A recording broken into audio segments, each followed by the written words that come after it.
Good morning, students. In our today's class, we are going to understand the topic circulation of blood in human heart. It is the third video of the lesson number 7. And in this video, we are going to focus mainly on the circulation of blood through human heart.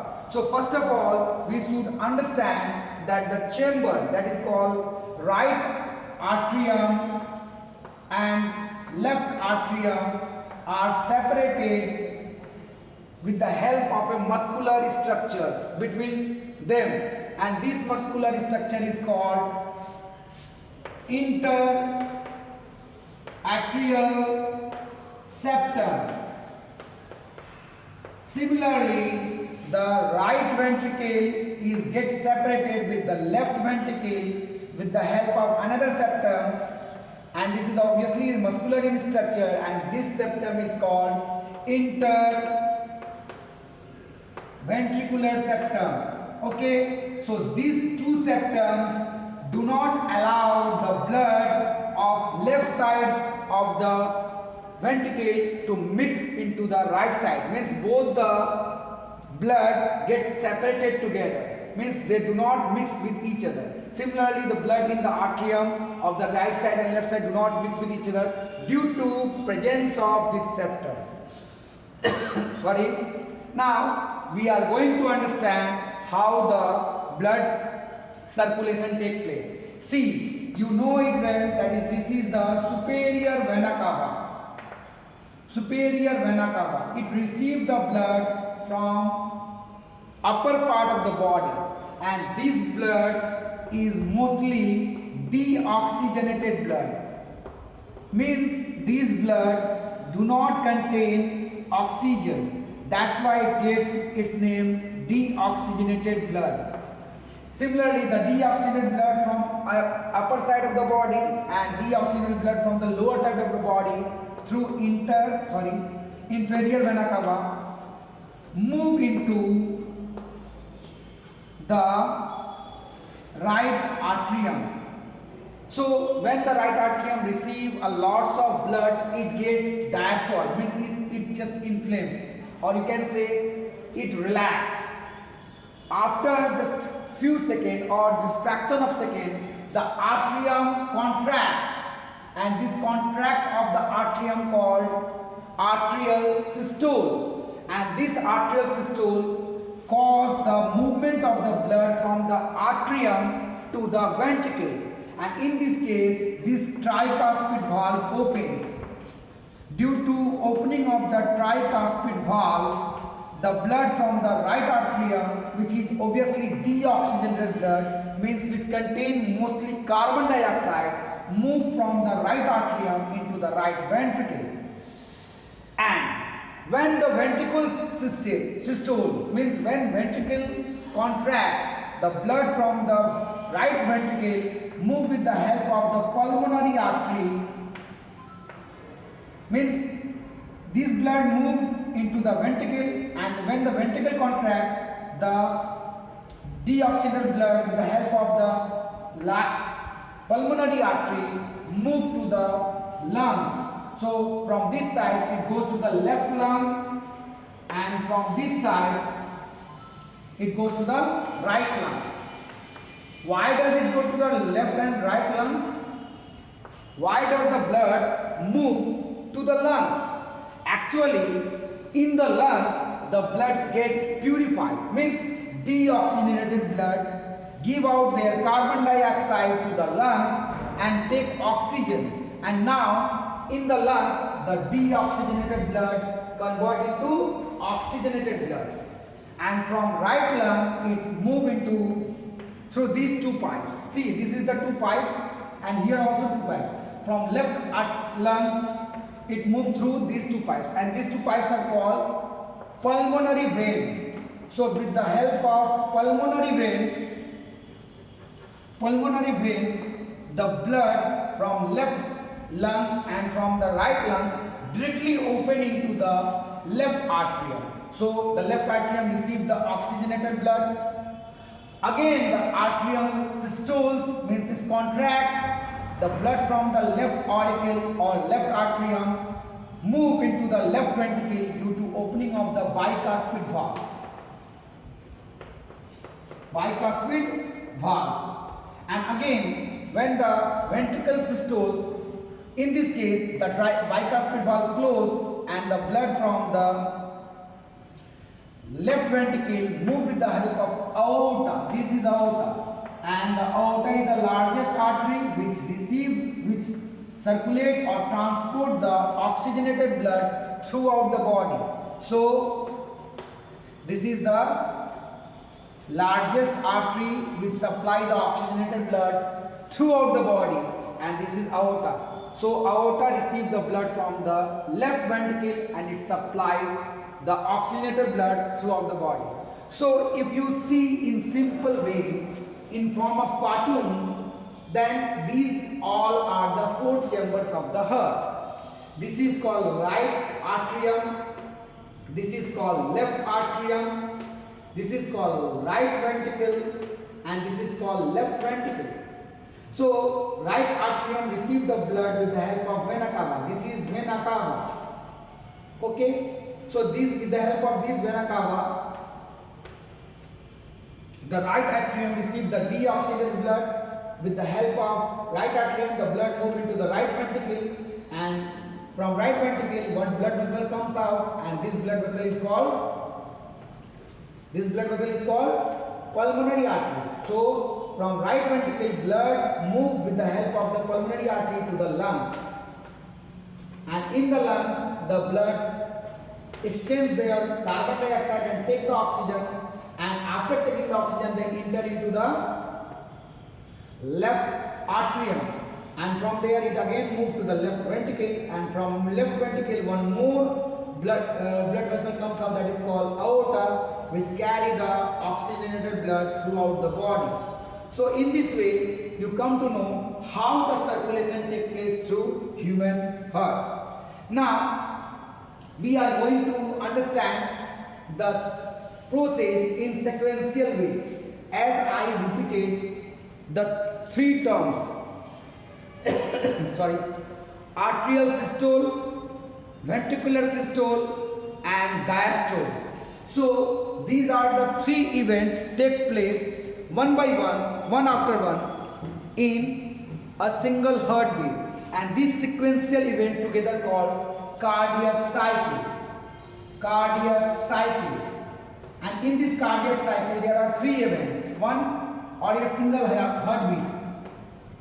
In a single heartbeat, three events take place. First is arterial systole, means contraction of atrium. This is the atrium which contracts, and it takes 0.15 second time. This is a much more less than 1 second. Another is ventricular systole, and this ventricular systole takes 0.30 second time, and both of the chamber relax for a common time, that is called joint diastole, and joint diastole takes around 0.40 second. So altogether if you add, it comes 0.85 second time, and this is the time in which a single heartbeat happens in a normal human body. So heartbeat, in one heartbeat it takes 0.85 second, means it takes less than 1 second time to beat the heart, and these all are the events through which the heart beats. So what are the different steps or different events? Arterial systole, ventricular systole, and joint diastole, and this event takes place in sequence way, and this sequential process of taking these events is called cardiac cycle. Now, one more important thing that just I wanted to make you explain, that is called SAN, sinoatrial node. See, there is a group of cells at the one end of the atrium, that is called right atrium, and this group of cells is called SAN. It is the short form that is called SAN. In full name of SAN is sinoatrial node. This group of cells is connected with a fiber-like structure that is present between atrium and ventricle, and this group of cells connected with a fiber, and this structure is called AVN, means atrioventricular node. Sinoatrial node is connected with a fiber to another node that is called atrioventricular node. Atrioventricular node again connected with bundle of His with the help of fiber, and this bundle of His is connected with another group of fiber that goes through the walls of the ventricle. See this fiber. This is called Purkinje fiber. Purkinje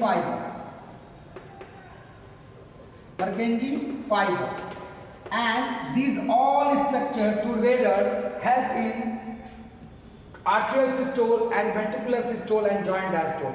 So our heart is a myogenic heart, and this heart pumps with the help of SAN, that is called sinoatrial node. Sinoatrial node create an electrical impulse, and that electrical impulse help in the systole of the ventricle, and in this way heart beats.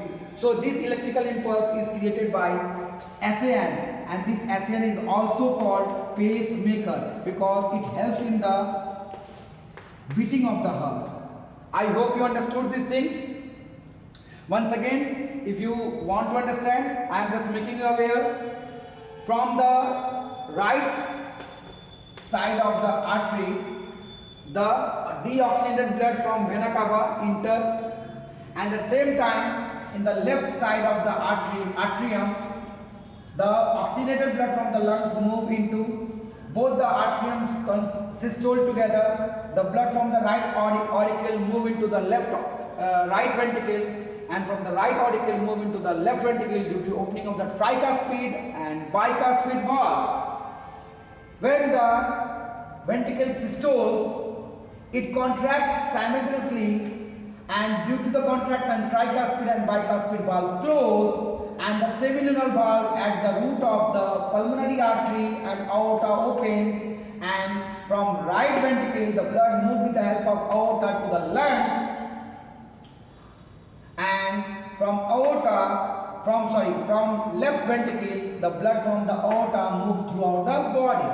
So in this way circulation of the blood takes place through the human heart. I hope you understood this phenomenon. One more important thing just I wanted to explain, see, that is called double circulation. Double circulation. See, this is our heart, this is our different systems, means digestive system, respiratory system, respiratory system, muscular system, different systems are there, and this is the lungs. So from different system blood move into the heart move the blood into the lungs. So this blood is actually deoxygenated blood, which actually wanted to be oxygenated, and that's why it moved to the heart. Heart create a pressure and send the deoxygenated blood, which it gets from the different system into the lungs, and this lungs is called pulmon. So lungs convert the deoxygenated blood into oxygenated blood, and again return back the oxygenated blood into the heart, and again the heart move the oxygenated blood to the different system. So in this way heart receives the blood twice in a single circulation. So the movement of the blood from the different system to the heart is called systematic circulation, and the circulation of the blood between the heart and the lungs is called pulmonary circulation. Pulmonary circulation. So in this way you come to know the heart receives the blood twice in a single circulation. One from the system, different system, and the circulation between the different system to heart and a heart to different system is called systematic circulation. And the circulation of the blood between the heart to the lungs and lungs to the heart is called pulmonary circulation. I hope you understood